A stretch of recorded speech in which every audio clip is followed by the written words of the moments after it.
Hello, everyone. It's Will, and I'm here to do a sample tarot reading for someone from one of my live streams who requested a more in-depth reading about a relationship situation that they are currently in. And I found the question and context interesting enough that I decided to go ahead and do that. So I'm just going to get some smoke on my cards here, and then let me tell you a little bit about the background and context for the situation. We're doing the reading for someone who I will call J. That's their initial. And it's about a person with the initial C. And this is someone that the two of them met online. They have not met in person. And the question is, let me read it exactly as written by the Querent. Here's the question. What's the best long-term outcome I can hope for from this situation? And is there any advice on how to achieve it? And so that's written from Jay's perspective. Jay says that they met C online when Jay was seeking something very specific that they've never looked for before. He found her, so C found J. There was a feeling of instant recognition. He wanted things a certain way, and J needed to trust him a lot to make them that way. They're currently not speaking to one another. And J does mention that C demonstrated what she describes as cruelties from time to time. This interaction, this online relationship has gone on for at least a couple of years. And so what I'm going to do now is do a 9-card portrait or box spread using the Metanoia Marseille tarot.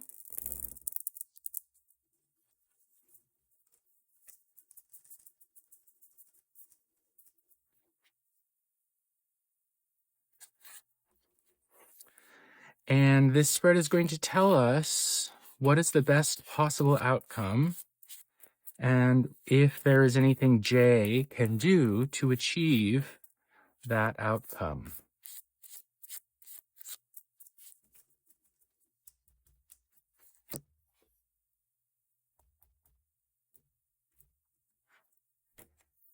I do like to say, as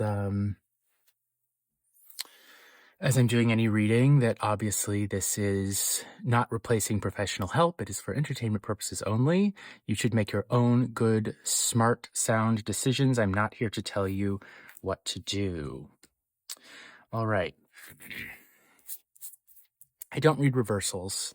All right, so we've got the Lovers as the first card down.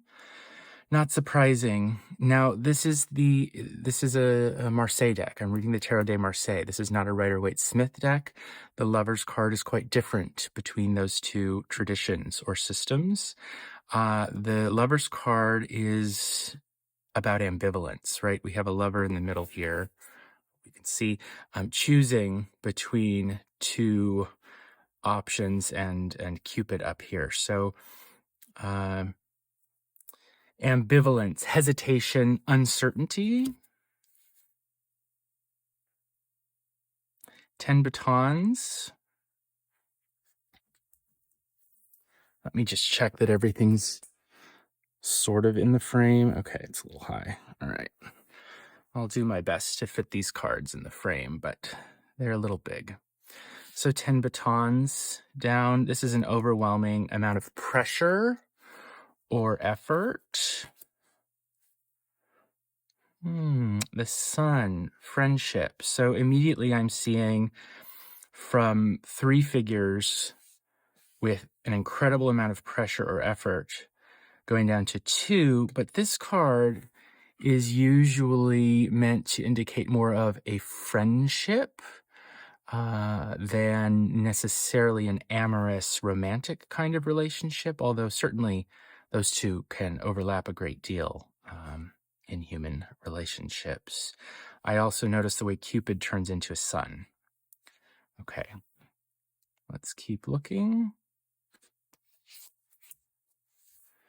We've got the Queen of Cups here. This almost certainly represents our querent, J.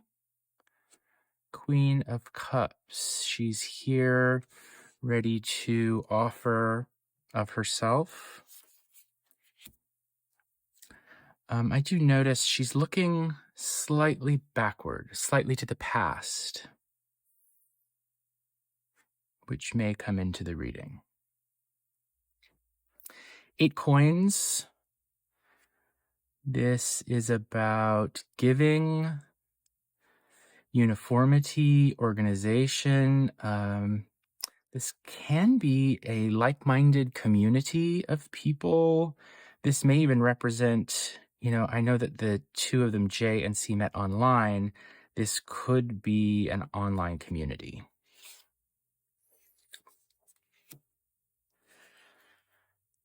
Okay, we've got the Knight of Swords here,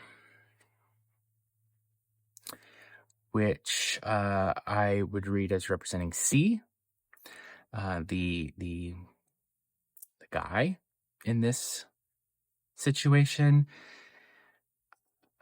I don't like that he has his sword drawn and that he seems to be headed towards our queen. What do you do with a sword? Well, you attack or defend, but they are used to hurt, generally. Okay, the Popess. This would be the High Priestess in an RWS deck. She sits, she thinks, she reads, she studies, she keeps a record, she writes, she knows secrets. 5 Cups. Links between different individuals, enjoyment of the body, giving of oneself, and finally 9 batons. So we have a movement from 10 batons to 9. I'm not sure if all of this is in frame. I doubt it, but hopefully it's close enough that you all can get a sense of what it is we're looking at here with our 9 cards down on the table. Okay. Before I go into unpacking the reading and attempting to answer the question, because I do think that is the most important thing, is to directly answer the question that was asked, which again is, what's the best long-term outcome I can hope for from this situation? Is there any advice on how to achieve it? I want to say that I'm not here to tell anyone what I think they want to hear. I'm not trying to comfort necessarily, although I hope that what I says does that, but that's not my primary goal. I hope that what I say is helpful, but my job is to read the cards. And so that's what I'm going to do to the best of my ability. I'm also going to make an effort, though I often feel challenged by this, to not say what I think, but to say what the cards communicate. That's my goal. Myself, my ego should disappear from the situation as much as possible. All right.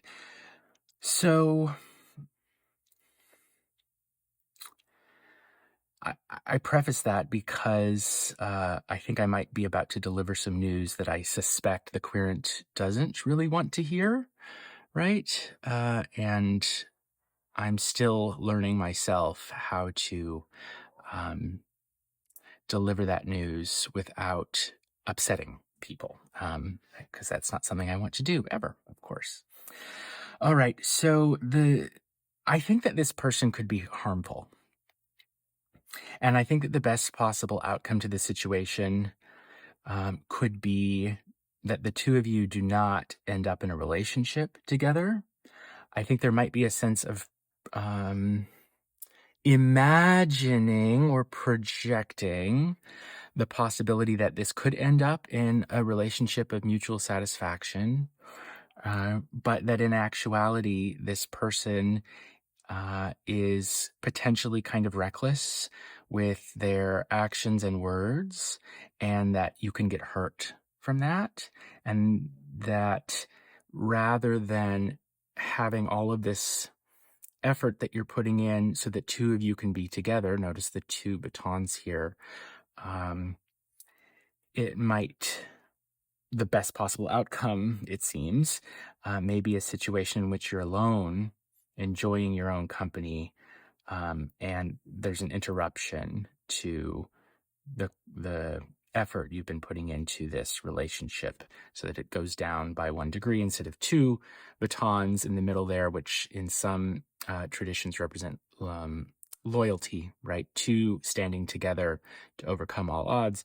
Well, we have 1 baton here, and that's reinforced by the 5 cups, the 5 representing the different limbs of the body and the head, right? A person enjoying themselves, but kind of on their own, as opposed to like a 2 of cups, where we might think of 2 people getting together. And,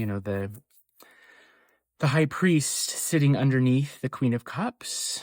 It's as though you have the power to transform yourself into the Popess, rather than being the receptive Queen of Cups, waiting for this knight to come with his sword. You could get out of that situation.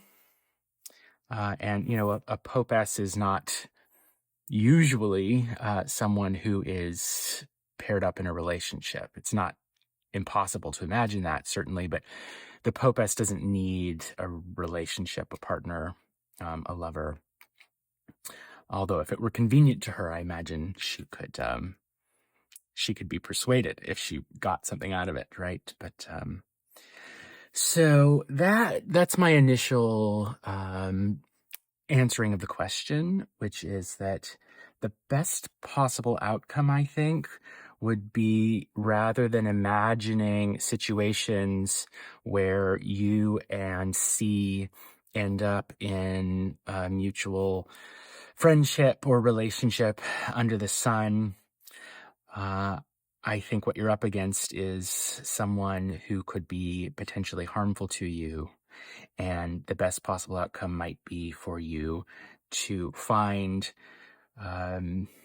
yourself, be comfortable with yourself on your own. So let me unpack this. Okay, so that's what I can do now. I've given you an initial answer, and now what I'm going to try to do is go through the cards and give evidence for why I think what I think. This will take a little bit of time, but hopefully will help you understand my thought process for why I think the way that I do. It's kind of pedestrian and mechanical, but here we go, and I'll do it. So the first thing that I would look at are the corners of the spread, and these give us a kind of outer context for what is happening in the situation. And so we have a situation with the lovers where there's deep ambivalence or hesitation.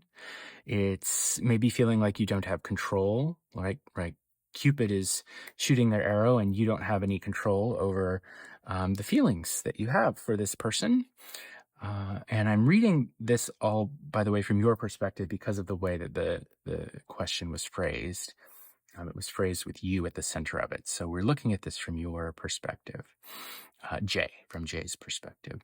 So a sense of ambivalence and hesitation. You want this person, and yet it feels like you can't or shouldn't engage further with this person. And so you're stuck in between, with a great sense of optimism at times that the ambivalence will disappear and the two of you will sort of be able to be happy and warm under the sun together in the garden, right? But there's always an interruption, right? There's a lot of pressure. There's a lot of effort that needs to go into maintaining this. Um, I would almost call it uh, potentially a fantasy, something that I think everyone does, a projected kind of fantasy. We're all projecting all of the time. This is not unique to you. And here you are finally sitting on your own, reading your book, or maybe your cards if you're a reader as well, and fairly content. I mean, I always think of the Popess as she's content with the knowledge that she has. So that's the outer context of the situation. Uh, the inner context or the inner structure of the situation, we read by looking at the middle cards, right? So 10 of batons, almost slightly more pressure, slightly more effort being put in than in the 9 down in the corner there, as though what's structuring the situation is putting in more effort than you can bear,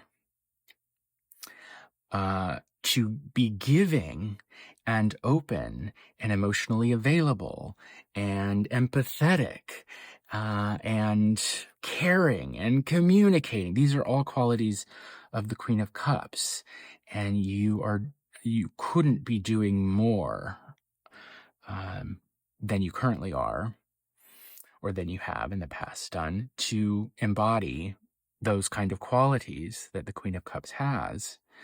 But what's coming at you here is the Knight of Swords. And as I said earlier, this is a Marseille deck, not a Rider-Waite-Smith. So I read these cards more in the Cunning Folk tradition than in like the Rider-Waite-Smith kind of tradition, where this would be like an intelligent young man.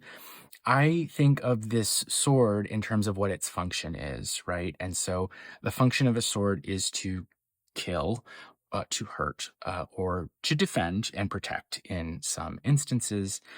But you always have to be careful with a sword. It's a weapon, right? So just like I would say with any other kind of weapon, you have to be careful with it. Someone could get hurt. And when I see this guy galloping in with his sword drawn towards the Queen of Queen of Cups, I think he's coming at her. Now, certainly the argument might arise, couldn't he be coming in to protect her? But then I would say, protect her from what? What is there here that is dangerous? What does she need protecting from? Looking at the cards, we're reading cards. So what here is dangerous other than him?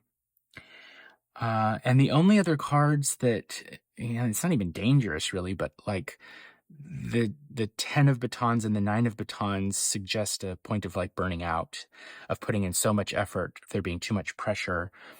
But, let's ask ourselves honestly, is he coming in to protect her from that, or is he the cause of it? And based on the context that I read, I think he's more the cause of it. And certainly, Jay, you know more about the context than I do. So if you think differently about that, then, rearrange that for yourself in your head as you're listening to my interpretation. But I worry about this guy coming in here. I worry about the relationship, especially because she's looking to the back. She's looking to the past, almost like how things maybe used to be. And then he's coming in and maybe she doesn't see the sword. I worry that she's not able to see clearly what she's facing, right? The Queen of Cups is facing.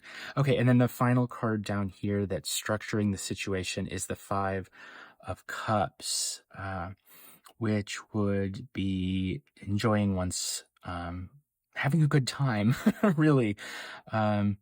So, there could be a sense here of, you think of Cups too in terms of desire. There could be a kind of embodied physical desire for this person.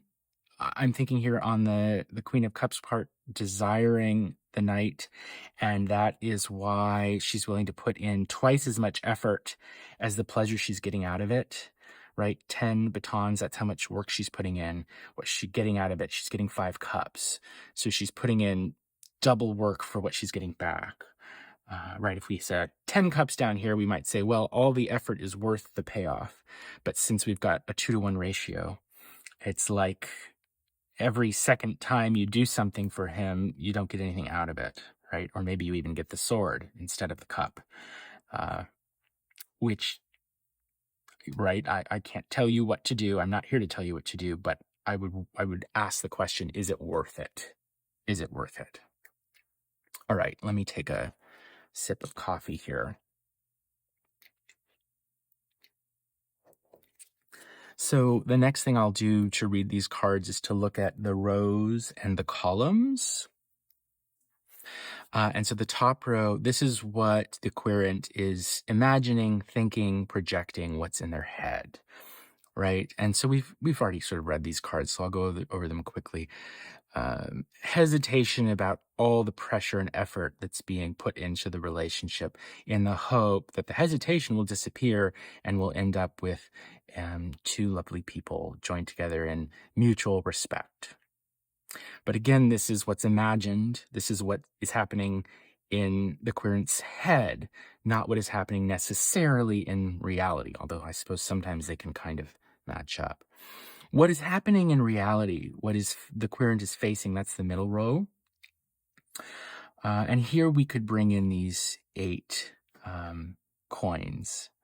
And so coins, I think, in terms of transacting, in terms of culture, in terms of conversation, in terms of communicating, what do we do with coins? We exchange them with one another, right? And it's something of value. So these 2 people, the querent, as I read it, as this being her significator, and C, the person of interest, are doing a lot of exchanging back and forth between them. That is what we're up against. They're each of them giving something, right, in terms of ideas.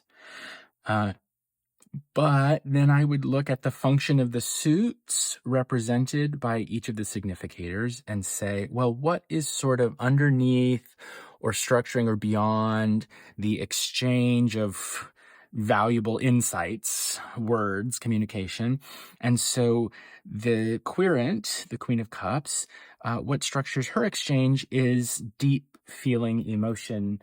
We might even go so far as to say love. What structures his exchange of words? Well, it's whatever a sword does. And so it's, the Knight of Swords can be a nasty little prick. Let's put it that way. He pokes, he prods, maybe he wants to get a rise out of you. He wants to cut you down. He's poking at the situation.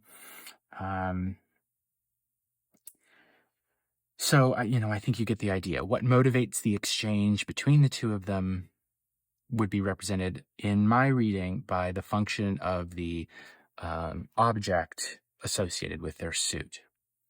The bottom row, this is what is in the querent's unconscious, but so something that they have control over, but they may not be aware of the fact that they have to some degree control over it. And so here we've got all cards that to me represent independence. The Popess, as I talked about earlier, she is very happy to be sitting in this chair reading her book, or maybe she's writing her book. But in either case, she's cool on her own.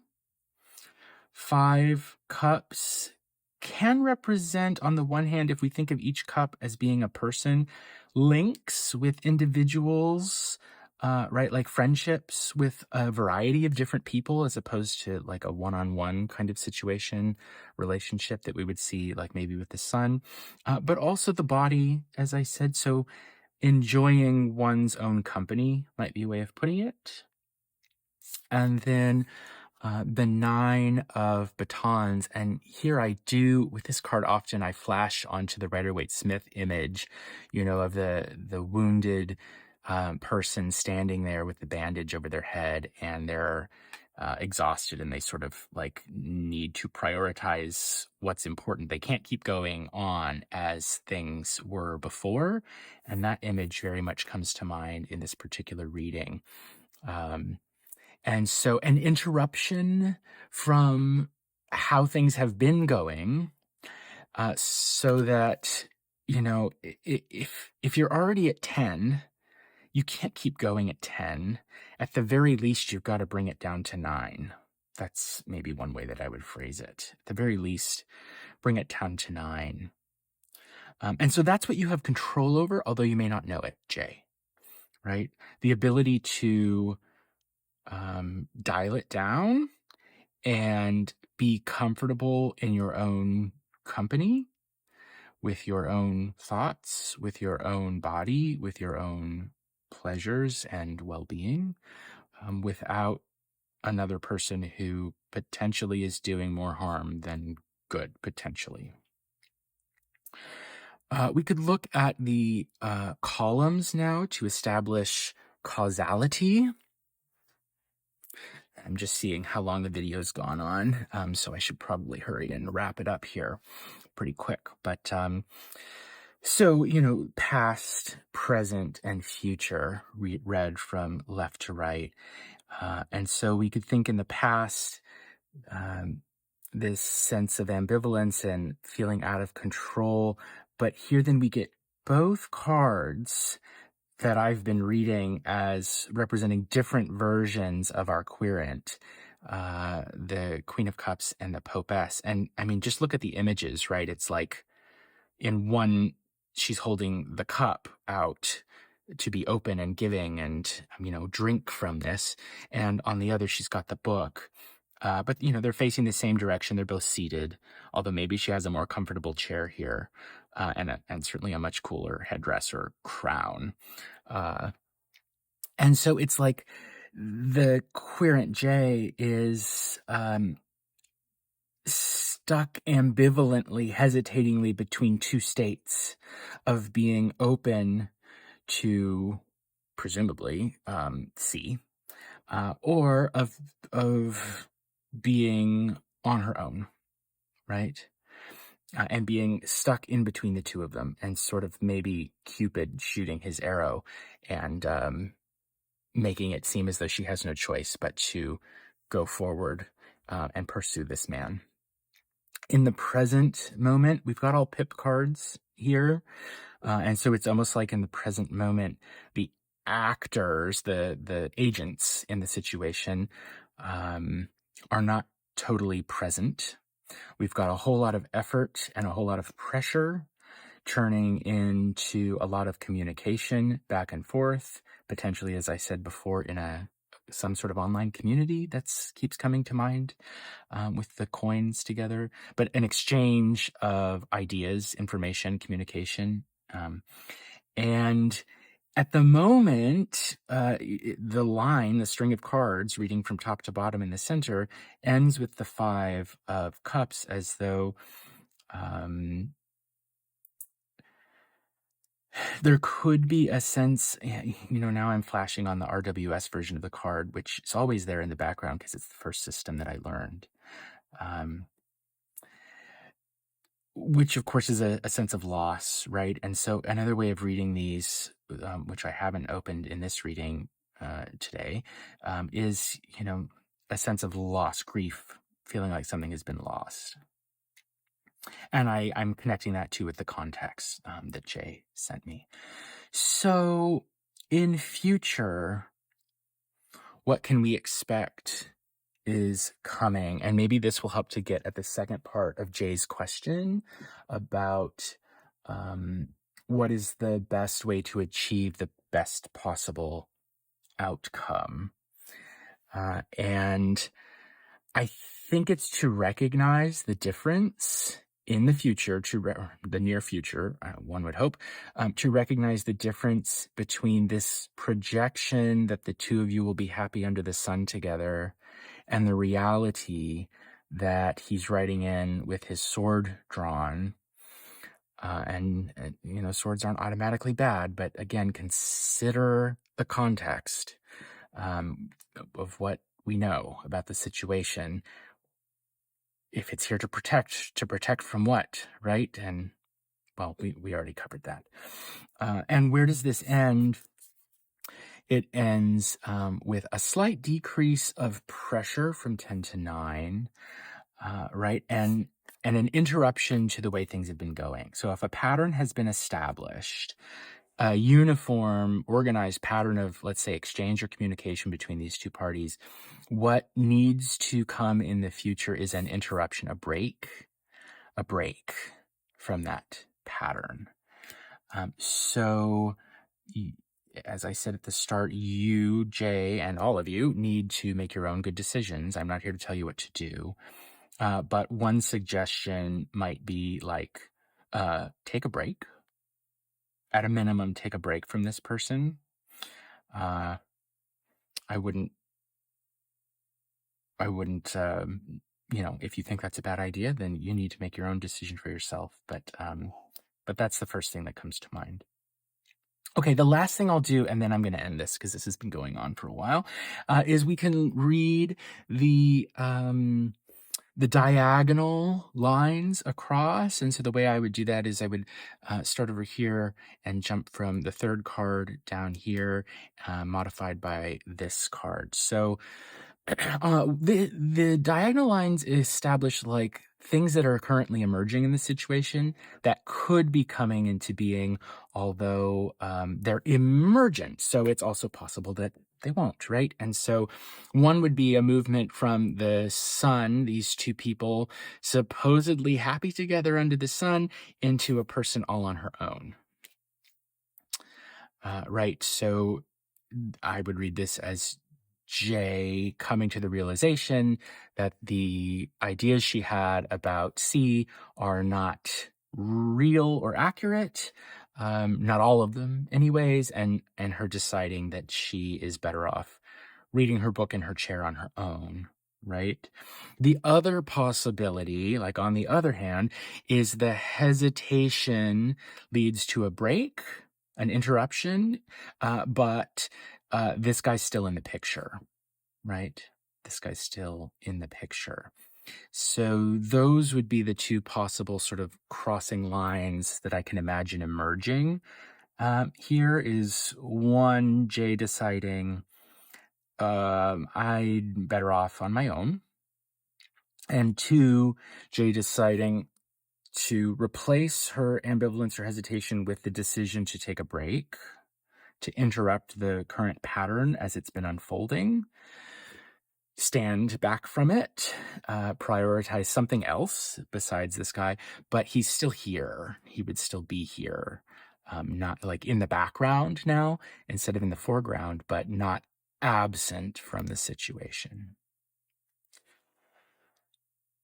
Okay, I think I've said what these cards want me to say, and I think that I have answered the question in a couple of different ways. I hope that I laid it out clearly enough.